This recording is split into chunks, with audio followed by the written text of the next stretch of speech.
Hello, everybody, and welcome back to It's On Me with Jess G, the only podcast where all things Italian and all things out of bound are discussed. I'm Giana Carli. And I'm Jessica Marchi. And we're two Italian women that laugh and celebrate Italian culture. And today, we're going to talk about vacations. Holidays. Vacations. It's holidays. Okay. It's vacations, but moving on. Yeah. We'll talk about that later. We'll talk about that later. But let's rewind for a second. I'm Giana Carli, actor, producer, and sometimes I dress up as my Italian nonno on the internet. Which we all love. We love him. He's the best. And I'm Jessica Marchi. I am an actor and content creator, presenter, host, a bunch of... I don't even know what I do with my time anymore. I have too many things on my plate. And now a podcast person. And I'm Italian, moved to Australia when I was 15. So welcome to our podcast. I'm so excited to talk about this topic because I, for one, love traveling. Probably travel way too much than my bank account likes, but, you know. I mean, I feel like that's everyone, honestly. Like, I travel so many times and I'm like, I cannot afford this, but, you know, it's you live life. You live life. You got to do what you got to do. Exactly. You're like paying for happiness, which is okay to me, I think. Okay, so I feel like Americans, Australians, Italians, we're all different and we all take holidays in different places, right? Because of where we're located. So as an American, where would you normally take holidays?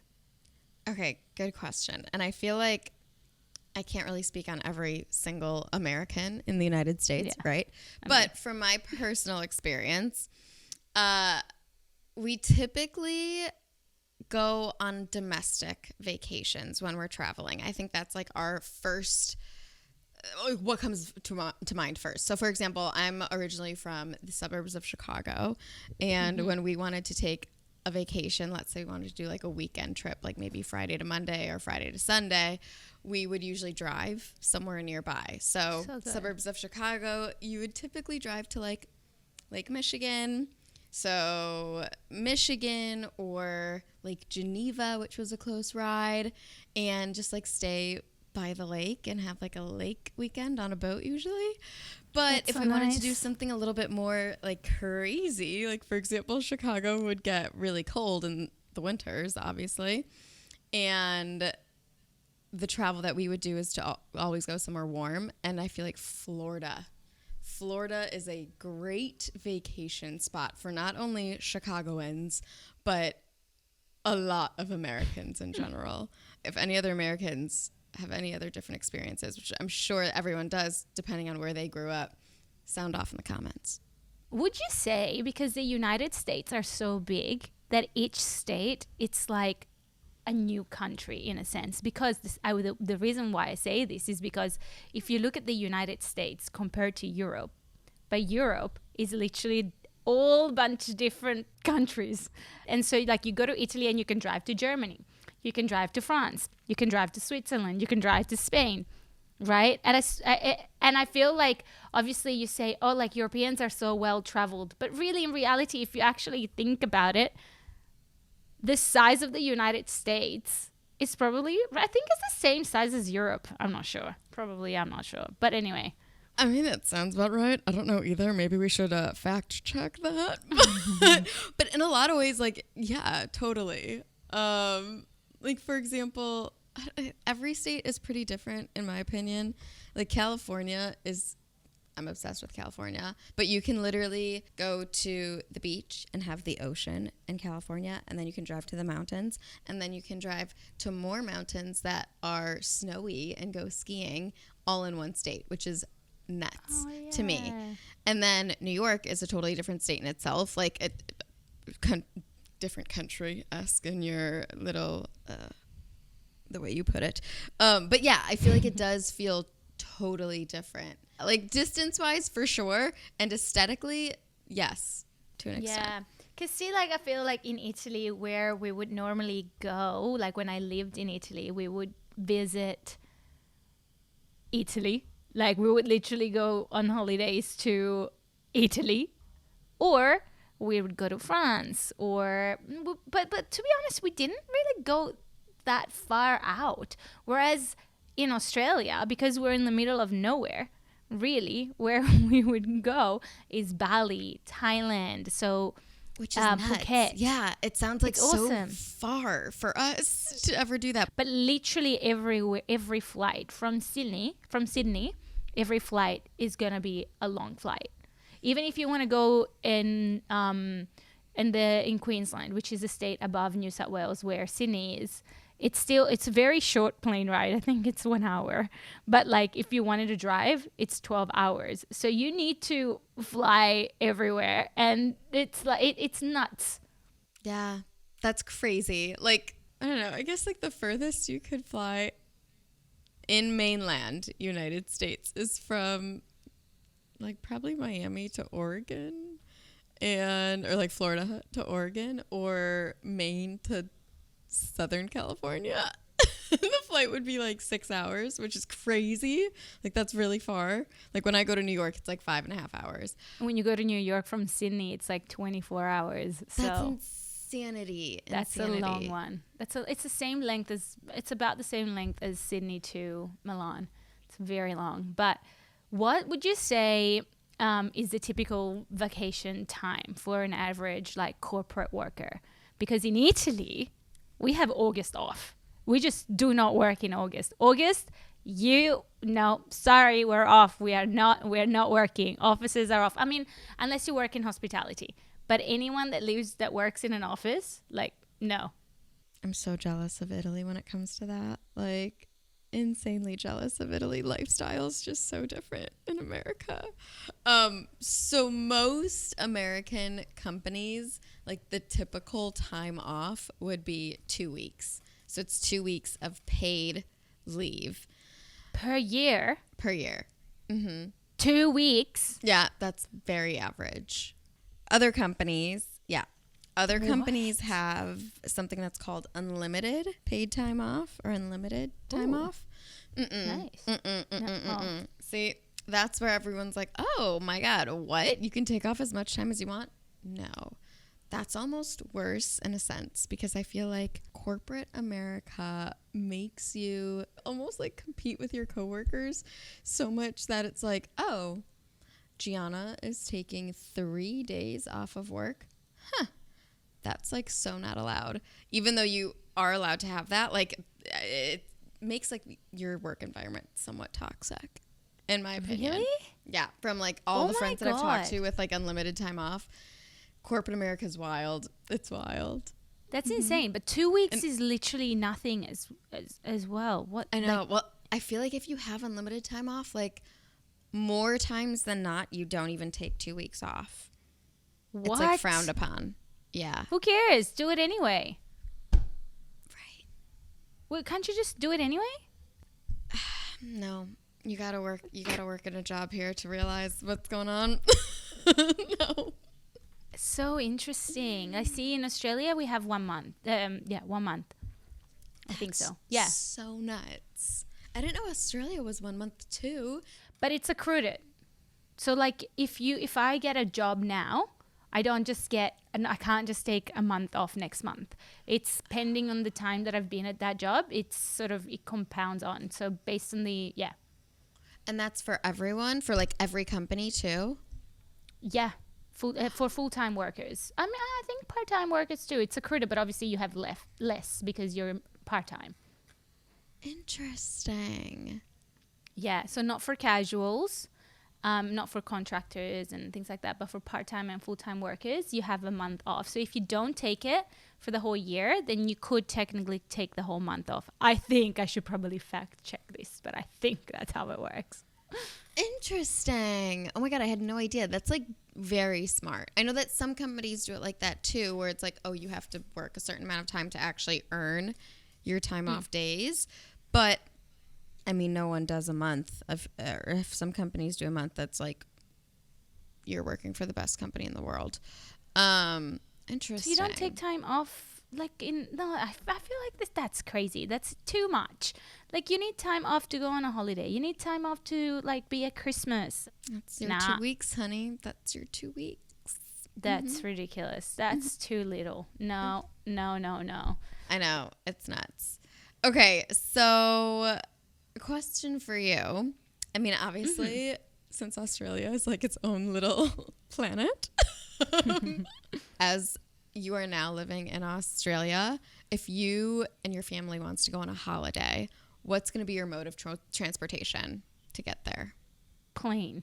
We can if you absolutely, you can drive, but if you want to go, for example, up north or even south to Melbourne, that's going to be a 10-hour, 12-hour drive.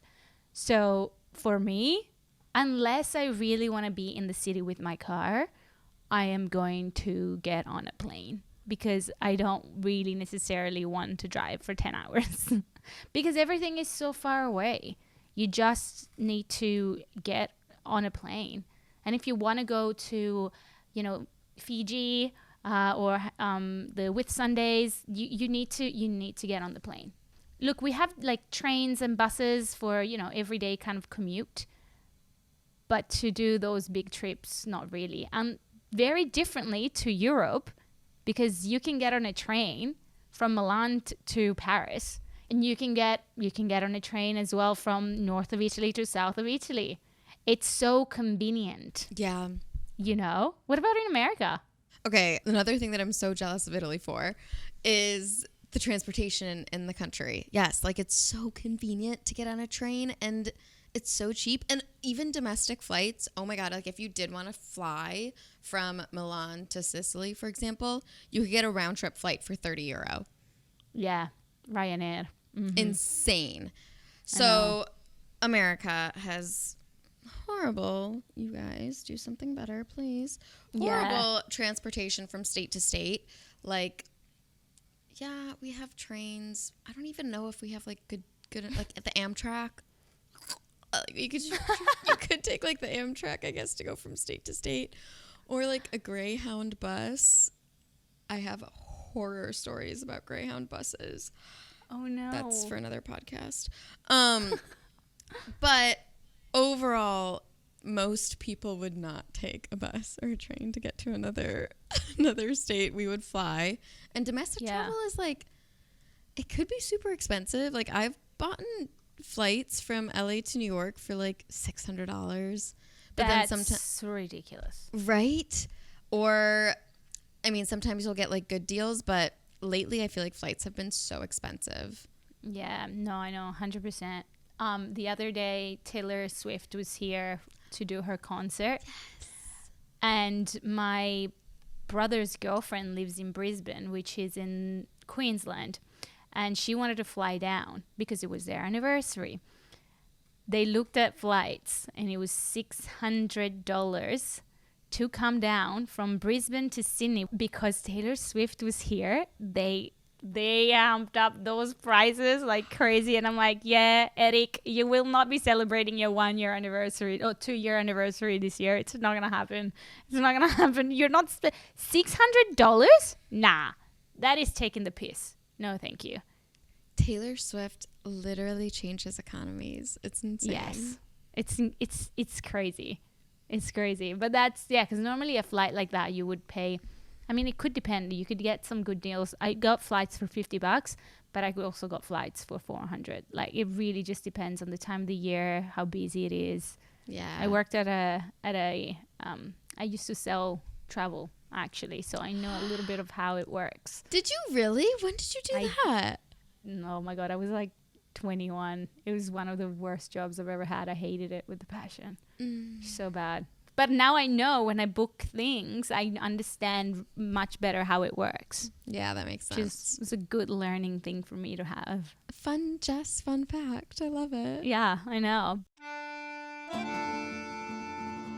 We asked you on social media to share with us some of your horror travel stories. I have got one to start with, G. Are you ready? I'm ready.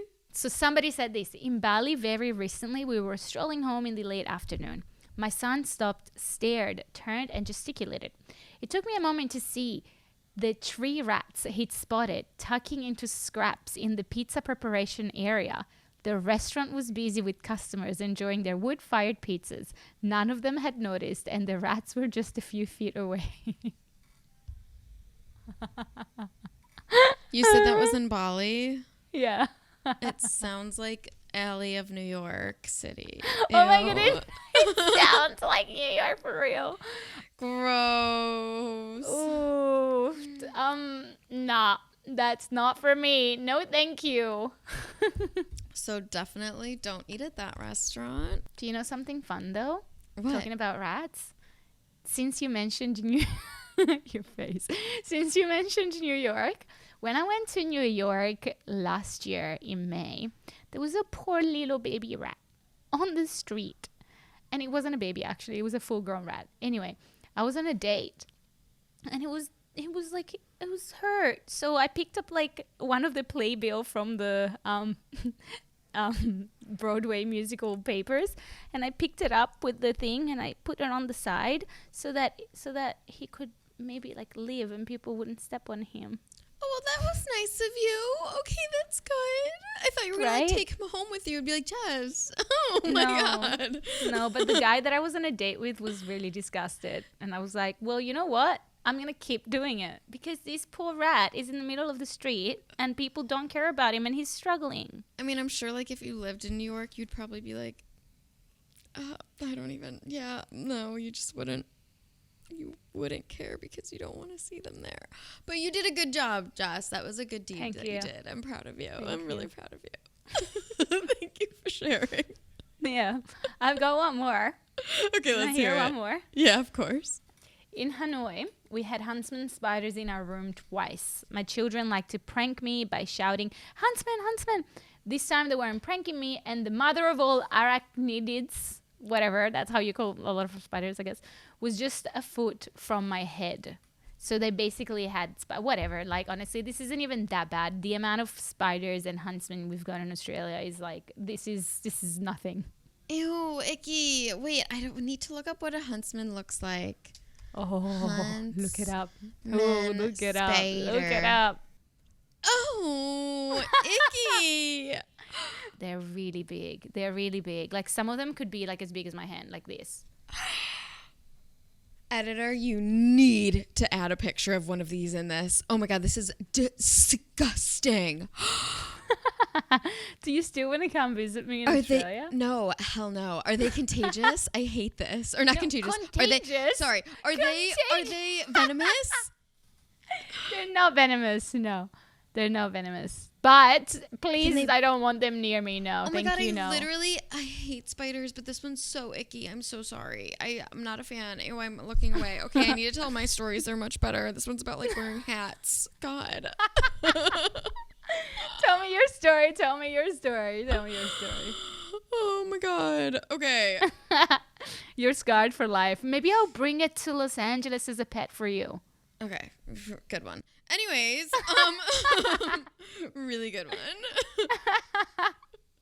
Okay, I'm gonna do not the hats one. Sorry, I'm changing it up. I like this one so much better because this has happened to me a million times. Okay, this is what's called, quote unquote, my strange experience in Italy. I just came back from Italy and had one of the best vacations of my lifetime. The country is beautiful and the food is out of this world. I'd love to visit again someday. However, I had a rather strange experience while I was in Italy, and I wonder if others have experienced this too. I found Italians randomly staring at me, like staring at my face with straight eye contact. I have never experienced this in America and found it really strange. Is this a normal thing in Italy? What? I've never heard of this in my life. I don't do that. Are you What? kidding me? Like all of the Italian nonni staring at you? That happens. Oh, the nonni. Yeah. Okay. I thought you meant like people like our age. Oh no! Like the nonni who are just outside drinking their espresso for hours and hours all day long. They're surveilling the country. Yes, that's so normal. It's okay, That's and so they're normal. yeah, like you said, they're surveying the country. They're just like making sure that everything is safe there, and like if there's any new gossip, they need to know it first. That's it. 100%. It's so It's normal. funny, literally, like the other night, 2 nights ago, I'm in Australia, but I'm just walking and I parked my car and I'm walking the street and I see this nonno, and I think must have been Italian, just chilling outside of his terrace, just looking around, and then he's like, "Hi, hello, excuse me." I'm like, "Yes." He's like, I really want to be able to park like you. And I'm like, oh, thank you, sir. Have a good night. Like, random. Okay. But he was just sitting outside of his balcony, just making sure that everything is working okay. You know? See, and like he just wanted a little friend. Like that was nice. That's nice. That's very normal. You're not experiencing something crazy. There's nothing on your face. They're just staring. That's it. They're just staring at you. It's Wave back at them. New. It's different. Yeah, say hello. What's the other story? Okay, so my other story is another story about an American in Italy on vacation. Love it. Hello, everyone. I'm an American, first time traveling out of the United States. Since this is my first time traveling there, I've been told to try to blend in and not look like a tourist. Any advice for this? So here's my 2 cents. 1, you are a tourist, so I feel like embrace it. 2, advice for you would be not necessarily like dress like you're not a tourist. So as an American being there, like no Italians living in Italy are going to wear athleisure every day. Like you will not see an Italian wearing leggings, gym shoes, and a hoodie. They're all going to look nice and have makeup on. The women will wear sundresses. They're going to look presentable. Yeah. So if you want to fit in that sense, go for it. I don't know. I feel like you could just dress however you want whenever you're traveling, but just know that Italians look very nice on a day-to-day basis. That's all. What would you say, Jess? Yeah, I suppose so. I don't know. Maybe for me, it's like I don't care. Now that I've been in Australia for 15 years, I have literally become Australian in the sense that when I go to Italy, I don't care about what Italians do. I don't care if I need to dress nice or do this or do that. Like, I don't care. If I want to go out in my gym gear, I will. If I want to go, like, I'm extreme though. I go to the shops in my pajamas. I don't care. I go with my little hoodie. I'm like, yeah. And then they look at me and they're like, what has Australia done to you? And I'm like, I am just comfortable. I don't need to dress up to come to the shops. Bless. But now do other Australians also wear like sweats to go grocery shopping? Yeah, I feel like over here, you just dress however you want. You've got a really good variety of people because it's so multicultural. Nobody really cares. I mean, look, it depends where you are. And also it depends on your, it depends on you as a person. But like, you do see people out in either dressed really well because they're going out and they don't care, or I've seen people in pajamas before. Australians don't care. They go around bare feet or with thongs. Okay? That's just... Wait, American translation. When Jess says thongs, she doesn't mean the underwear. She means flip-flops. Okay. Continue on. Yes, not in a G-string. No, not in a G-string. In an actual like flip-flops. So that's what they do. You know, thongs and bare feet. And when I first came to Australia and Aussies are not wearing shoes, I was like, what are you doing? You know, I was brought up by my mother telling me that if I go around bare feet, there's gonna be a needle, and then I'm a needle from drug addicts or something. I'm like, why are there needles on the floor from drug addicts? We live in the mountains. That's amazing. Like, put your shoes on. There might be needles on the floor. Oh, okay. Terrifying. Okay, Mom. No shoes. How random is that? I mean, I guess, yeah, Americans wear shoes too, so it's kind of weird. Okay, Australia, take it easy. Put some shoes on. All right, now I think it's that time where we share with you something good, because there's so much crap going around in the world that we want to leave you with a piece of news that warms your heart. Jess, let's hear it. Share something good for us. A baby in Birmingham. Jess is having a moment. Please hold, everyone. Birmingham. I can't. Can you say it? How do you say it? A baby in Birmingham. Thank you. England, diagnosed with botulism and left paralyzed, was saved by a remedy from the US. The 6-month-old named Thomas initially stumped doctors with unusual symptoms. He was transferred to intensive care and put into an induced coma. Due to the rarity, the hospital ordered the necessary antitoxin from California, the only place producing it, and it arrived in 48 hours. Thomas recovered well and is now back home after 5 weeks hospital stay. So basically, he could have died, but he survived. Oh, that's sad. Little baby, little 6-month-old baby. It looks like it is a toxin that attacks the body's nerves and causes difficulty breathing, muscle paralysis, and even death. I'm so happy he's okay now. He's okay and he's alive, little baby. Yay! 6 months. So I thought that was something nice to share. That's a good story. Thanks, Jess. And thank you to everyone for listening today. We can't wait to have you on the next episode. Thank you for listening in. Ciao, ciao, everyone. Ciao.